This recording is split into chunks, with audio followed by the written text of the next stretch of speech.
बांझ रुला देने वाली कहानी। 14 साल की उम्र में जब खेलने कूदने की उम्र होती है तब रिश्ता हो गया। उस समय सभी लड़कियां 12-13 वर्ष में ही ब्याह दी जाती थी। शादी का मतलब भी पता नहीं होता था। बस ये सोचकर थोड़े खुश होते थे कि नए नए कपड़े मिलेंगे। माँ थी नहीं तो पिताजी ने बस जो थोड़ा सा घर का काम सिखाया वही आता था। शादी का दिन आया और बस सारी रस्मों के साथ विदाई का वक्त भी आ गया। रोते रोते डोली में बैठकर ससुराल पहुंच गई।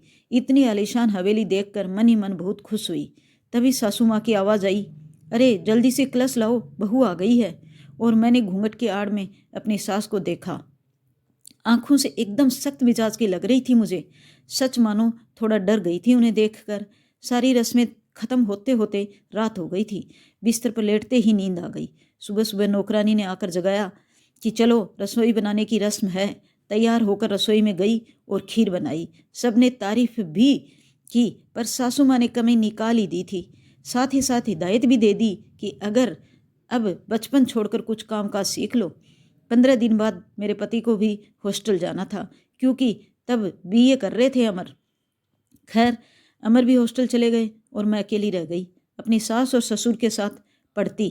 बीच बीच में अमर चिट्ठी लिखते थे पर पहले सासू माँ थी, बाद में मेरे पास आती थी। उम्र कम होने की वजह से इतना फर्क नहीं पड़ता था। मेरे अकेलेपन का साथी था आम का पेड़। हाँ, वही आम का पेड़ जो हवेली के पीछे के आंगन में लगा था। उस आम के पेड़ के नीचे एक कच्ची मिट्टी का कमरा भी बना हुआ था, पर वो पेड़ फल नहीं देता था, इसलिए सारे हवेली वाले उस पेड़ को बांझ कहते थे। पर मुझे न जाने क्यों उस पेड़ से बहुत प्यार था। जब काम से निवृत्त होकर कुछ फुर्सत के पल मिलते थे तो एक वही पेड़ मेरा साथी होता था। उसको देखते हुए मैं अपनी सारी थकान भूल जाती थी। 2 साल बीत गए और मैं 16 की हो गई। अमर की भी स्नातक की पढ़ाई पूरी हो गई थी। आज अमर वापस आ रहे थे। सासू माँ सुबह से ही तैयारियों में लगी हुई थी। खुद ही रसोई में जाकर सारा जायजा ले रही थी।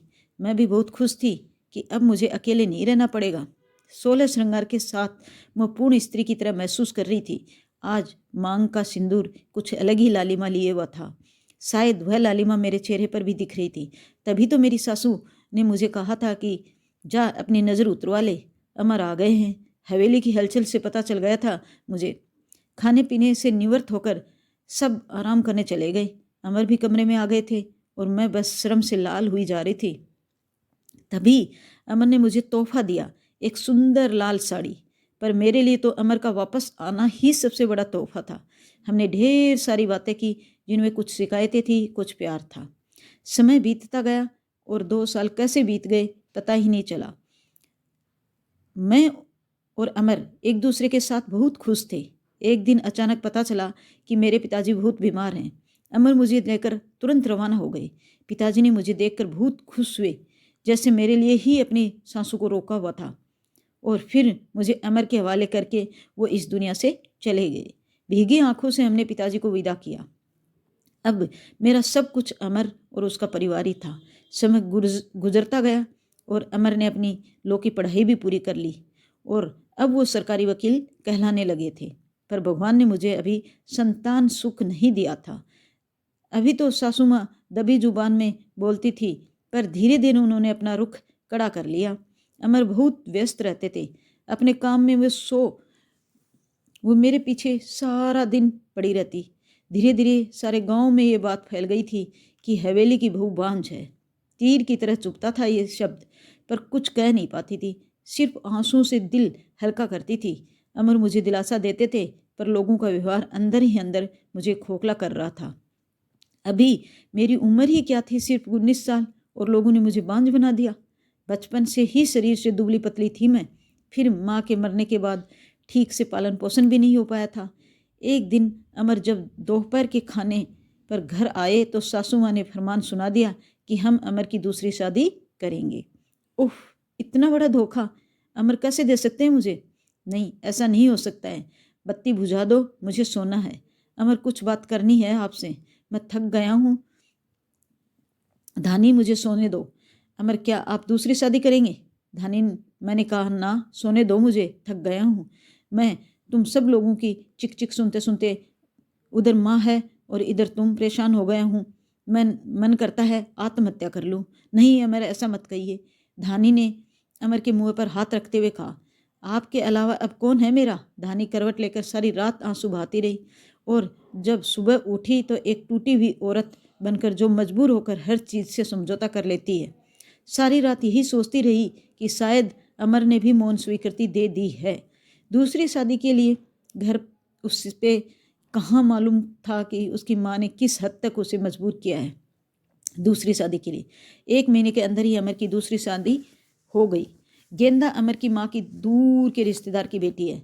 धानी अपना सामान उस पीछे वाले कमरे में ले, आज से गेंदा इस कमरे में रहेगी अमर के साथ। सासू माँ ने हाथ नचाते हुए कहा, कैसे छोड़ दूँ ये कमरा?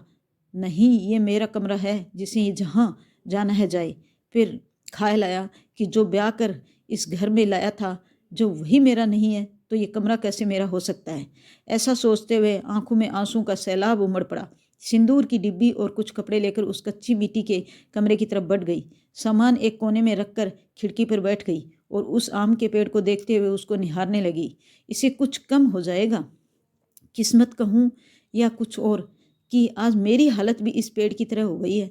अकेला, बेसहारा, जैसे ये अभी तक अपने अस्तित्व को बचाने में सफल रहा है, क्या मैं इसकी तरह अड़िग और मजबूर रह सकूँगी?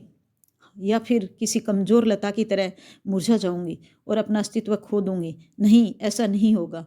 ये मजबूत रहूंगी। जब ये बेजुबान पेड़ सबसे लड़ सकता है तो मैं क्यों नहीं? अपने विचार श्रृंखला से बाहर आते ही मैंने अपने आप को संभाला और हर स्थिति से लड़ने के लिए तैयार किया। दिन गुजरते गए और मैंने घर के कामों में अपने आप को व्यस्त कर लिया। अपनी कोठरी के आसपास खूब सारे पेड़ लगाए और बाकी बचे हुए समय में उन पेड़ों की देखभाल करने लगी। साथ ही साथ उस आम के पेड़ की खास देखभाल करती थी। गेंदा एक सुलझी हुई लड़की है। वो जब भी मुझसे बात करने के लिए आती, मेरी सासू माँ उसे बहाने से बुला लेती। अमर पहले से भी ज़्यादा व्यस्त रहने लगे थे। मुझसे बात वो करते थे, पर एक पछतावा हमेशा उनकी आंखों में दिखता था। शायद मेरी हालत देखकर बुरा लगता था उन्हें, पर माँ के खिलाफ जाने की हिम्मत नहीं जुटा पाते थे। गेंदा के दिन खुशी से गुजर रहे थे और मेरे दिन बस गुजर रहे थे। और देखते ही देखते वो दिन भी आ गया जब गेंदा ने खुश खबरी सुना दी कि वो माँ बनने वाली है। पूरी हवेली में त्योहार जैसा माहौल हो गया। सारे नौकरों में तोहफे बांटे जाने लगे। मैं भी बहुत खुश थी कि चलो अच्छा है, अब घर में एक नया भी मेहमान आएगा। शायद मेरी जिंदगी का सुन्नापन। गेंदा बहुत कमज़ोर थी, उम्र भी 16 साल। उसे बहुत तकलीफ होती थी। अब सासू माँ का आदेश था कि उसकी अच्छी से सेवा की जाए, जिससे कि उसकी कमज़ोरी दूर हो सके। सारी देखभाल के बाद भी गेंदा का वजन कुछ खास नहीं बढ़ रहा था।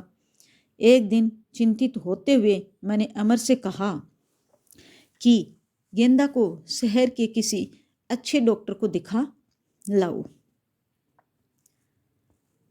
पर सासू माँ ने यह कहकर मना कर दिया कि हमारे भी बच्चे घर पर ही हुए हैं। अमर की वही पुरानी आदत कि अपनी माँ के खिलाफ वो जा ही नहीं सकते थे। एक दिन गेंदा की तबीयत कुछ खराब होने लगी। उसकी सांस बहुत फूल रही थी। घबराकर मैंने गांव के वैद्य जी को बुलावा भेजा। वैद्य जी ने आकर पूछा, दवाइयाँ दी और खून की कमी भी बताई। और जब मैंने अमर को ये सब बताया तो सासू माँ ने मुझे गेंदा से दूर करने का आदेश दे दिया, ये कहकर कि एक बांझ की छाया भी नहीं पड़नी मेरे गेंदा पर। खैर, मुझे गेंदा से दूर कर दिया गया और फिर से अपनी कोठरी में अकेली सारा दिन बंद रहने लगी। या यूँ कहें कि अंदर ही अंदर मैं खुद भी डर गई थी कि कहीं सचमुच में मेरी वजह से गेंदा को कुछ न हो जाए। कुछ दिन बाद रात में नौकरों का शोर शराबा सुन के आंगन में की तरफ भागी। देखा तो गेंदा के प्रसव का समय आ गया था। गांव की बूढ़ी औरतें, दाइयों को बुलाया गया। पूरी हवेली में हलचल का माहौल था। मैंने अमर की तरफ देखा, बहुत डरे हुए लग रहे थे। मैं उनके पास गई और उन्हें थोड़ा धैर्य रखने को कहा। थोड़ी देर में बच्चे की किलकारी गूंजने लगी। हम सभी की खुशी का ठिकाना नहीं रहा था। तभी काकी ने बाहर आकर बताया कि गेंदा की कमजोरी और खून की कमी के कारण वो गेंदा को बचा नहीं पाए। बेटी को जन्म देते ही गेंदा का देहांत हो गया। हाय, पोते का मुंह नहीं देख पाई मैं, अब कैसे मेरा वंश चलेगा। सासू माँ का विलाप सारी हवेली में गूंज रहा था। उस छोटी दूध मुँह बच्ची को देख कर मेरा कलेजा मुंह को आता था। ऐसा लगता है जैसे वो मैं हूँ। मैंने उस कलेजे से लगा के रखा। जिनकी माँ नहीं होती वो बच्चे कुछ ज़्यादा ही समझदार होते हैं। शायद जरा भी परेशानी नहीं करती थी वो मुझे, बस दूध पीते ही सो जाती थी। सासू माँ का वही राग चलता रहता कि लड़कियों से वंश नहीं चलता है, पर शायद किसी को कोई फर्क नहीं पड़ता था।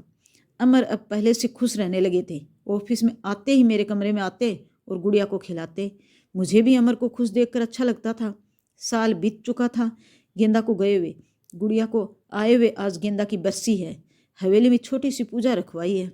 मैंने पंडित जी के आते ही सासू माँ ने प्रश्न किया कि क्या मैं जीते जी पोते का मुंह देख पाऊंगी, और पंडित जी ने उसके लिए कुछ गृह शांति के उपाय बताए। सासू माँ चल दी पंडित जी को हवेली दिखाने और सारी हवेली की शुद्धि कराने। मेरी कोठरी के पास भी गई और पंडित जी को वो बांझ पेड़ भी दिखाया। पेड़ देखते ही पंडित जी का मुंह बन गया और उन्होंने कहना शुरू कर दिया कि इसी मनहूस पेड़ की वजह से हमारे घर में बेटा नहीं है, जितनी जल्दी हो सके इसे कटवा दो। अब मेरे बर्दाश्त की हद हो चुकी थी। मैंने अमर की तरफ देखा, पर मुझे नहीं लगा कि वो मना करेंगे। और सासू माँ ने तुरंत नौकरों को बुला लिया कि आज इस पेड़ को काट ही डालो। मुझे कुछ समझ में नहीं आ रहा था कि क्या करूं, कैसे अपने सुख दुख के साथी को बचाऊं। जैसे ही वो कुल्हाड़ी लेकर पेड़ काटने आगे बढ़ने लगे, मैं फुर्ती से भागकर उस पेड़ से लिपट गई और विनती करने लगी कि पेड़ को छोड़ दो, पर वो लोग नहीं मान रहे थे। मैं रोती जा रही थी, पर किसी को तरस नहीं आ रहा था। तभी किसी ने मुझे खींचकर धक्का दिया और मेरा सिर पत्थर से टकरा गया। सिर से खून की धार निकल रही थी। ये देखकर अमर से रहा नहीं गया और उन्होंने सबको वहाँ से हटा दिया और तुरंत मुझे अस्पताल ले गए। मलहम पट्टी के बाद मुझे कुछ होश आया। डॉक्टर साहिबा सामने खड़ी थी और अमर को कुछ समझा रही थी। सासू माँ भी वहीं थी और उनके चेहरे से पता चल रहा था कि उन्हें अपने किए पर अफसोस है। डॉक्टर, क्या है, अब हम इसे घर ले जा सकते हैं? अमर ने पूछा। हाँ, अब आप इन्हें ले जा सकते हैं, पर ख्याल रखिएगा कि अब ऐसा दोबारा न हो, क्योंकि ऐसी हालत में ऐसे गिरना ठीक नहीं होता है। ऐसी हालत? डॉक्टर, क्या हुआ इसे? अमर ने घबराते हुए डॉक्टर से पूछा। अरे, आप लोगों को नहीं पता, अब ये माँ बनने वाली है, तो इनके अच्छे से ख्याल रखिएगा। ये सुनकर किसी को भी यकीन नहीं हुआ। सब बस एक दूसरे को देखते जा रहे थे और मैं तो बिल्कुल यकीन नहीं कर पा रही थी। सासू माँ की आंखों में पछतावे के आंसू थे। मेरे सर पर हाथ रखकर बस इतना ही कह सकी कि मुझे माफ़ कर दो, और मैं मुस्कुराकर उनसे लिपट गई जैसे मैं अपनी माँ से लिपटी हूँ। पूरे 9 महीने मेरी सासू माँ ने मेरा बहुत ख्याल रखा और मैंने उस पेड़ का। आज मेरी डिलीवरी होनी थी। सासू माँ समय से मुझे अस्पताल ले गई ताकि जो गलती उन्होंने गेंदा के समय की थी वो अब न हो। बधाई हो, आपको पोता हुआ है। नर्स ने सासू माँ को खबर सुनवाई और सासू माँ ने हाथ से अंगूठी निकालकर नर्स को दी। वो खुश थी, पर इस वजह से नहीं कि पोता हुआ है, बल्कि इस बात पर कि मैं बिल्कुल ठीक हूँ। हवेली में धूमधाम थी। सब खुश थे कि हमारा परिवार पूर्ण हो गया है, बेटा और बेटी। और एक खुशी कहीं और भी पनप रही थी, वो आम के पेड़ में फल आ रहे थे। शायद हम बहुत जल्दी चिंता करने लगते हैं फल मिलने की, पर हर चीज़ का एक समय होता है। कुपोषित शरीर हो या पेड़, दोनों ही फल नहीं देते।